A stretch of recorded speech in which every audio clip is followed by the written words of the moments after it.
Okay, good guys, no, meron kaming service dito na Condora, no.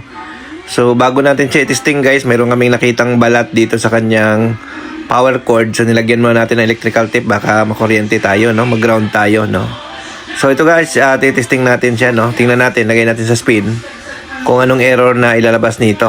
Ayan guys, pag on pa lang, A3 kaagad yung lumalabas dito sa kanyang display. So ibig sabihin may problema ito, no. So ang gagawin namin dito guys, first natin na gagawin, check muna natin yung mga wiring connection kung buo pa, no. So yun yung mga first step na gagawin natin, no.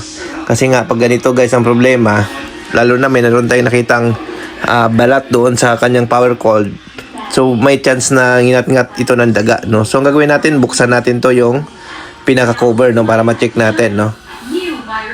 Yan, so ititest muna natin guys kasi sabi ng customer nag-auto drain din daw ito. So isama na rin natin guys yung pag-repair nito, no. Yung nagdi-drain siya habang nagkakarga ng tubig, no. So testingin nga natin, no. Tingnan natin kung nag-auto drain nga, no. Buhusan natin na nakapatay. Tapos tingnan natin kung buwababa yung tubig, no, kung dumadiretso siya, no. So yan. So binubuhusan natin siya ng tubig sa loob. Didirect natin. Tingnan natin kung magdi-drain dito, no. So isama na rin natin guys. Pero ang na-chat naman sa atin kasi error lang. Pero dahil may problema din sa drain, so ayusin na rin natin. Sama na natin, no. So tingnan natin.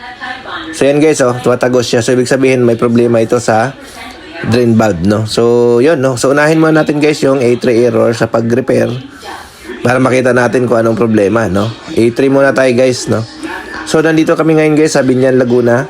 Dito tayo ngayon nag-service guys, no. Yan. So bubuksan lang natin to, no, para kita natin, no. So doon sa ating customer na hindi namin napuntahan, no, pagpasensyahan nyo na kami. Hindi namin kayo napuntahan kasi nga medyo hindi dumating yung address na hiningi namin. Kasi nga nag-message sa atin na magpapa-service. So sinabi natin na i-send yung address. So hindi naman nakapag-send. Pero doon pala sa kanyang cellphone nakapag-send siya. So wala kaming na-receive na messages, no. So yun, no. So ganoon talaga, no. Kasi kami guys, once na may nag-request ng service namin, nihingi kagad namin yung address, no. Ngayon pag walang address na binibigay, hindi yan namin sinasama doon sa list ng schedule namin, no. Kasi nga hindi kami guys talaga namimilit na magbigay ng address, no. Yung mga willing lang talaga magpa-service sa amin at ang willing magbigay lang ng address nila, yun po yung pinupuntahan natin, no. Usually kasi guys, natanong namin kung taga saan. Tapos sinasabi namin na available kami tomorrow, then pasend ng address, no, para ma-reserve. So ang problema, wala kaming na-receive na address na i-text sa amin. So wala, hindi na isama sa schedule namin. Kasi nga, although marami kami nagsiservice guys, so by schedule kasi, no, kinabukasan kasi in the morning, naka-ready na yung mga pupuntahan, no, ng mga technician. So alam na nila kung saan sila pupunta. So ngayon, pag hindi nakapagpa-schedule, so swerte na kung mapuntahan namin, no. Kasi nga may mga backup naman kami. Ang problema, minsan puno rin, no. Puno rin yung schedule.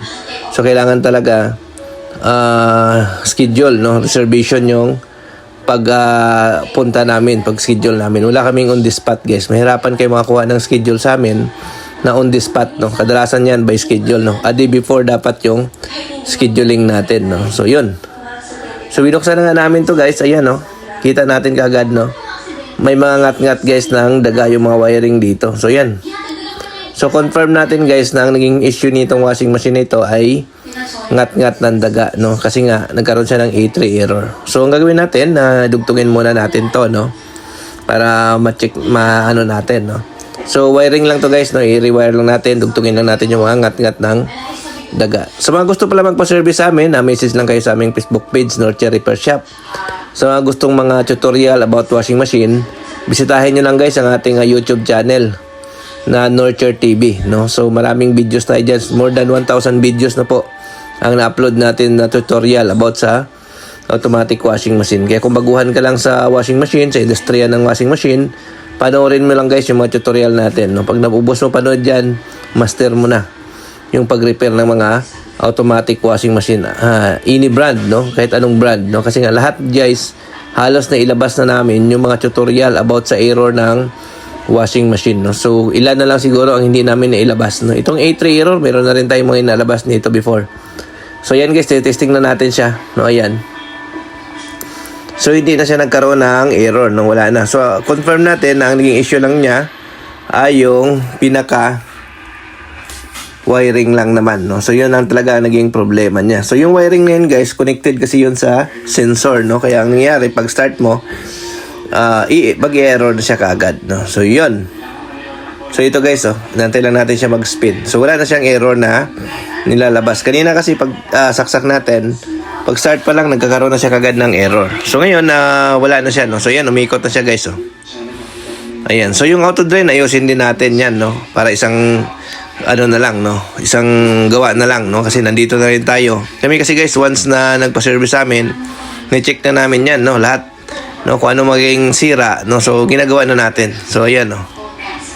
Yan. So ginawa na namin yan guys. Ang naging problema lang naman ito, kaya nag-auto drain, disalign yung paglagay ng drain valve kasi binuksan pala ito ng ating customer, no. So yun, dinaayos lang natin, no, kasi naka-disalign lang pala. Okay? Thank you, bye-bye.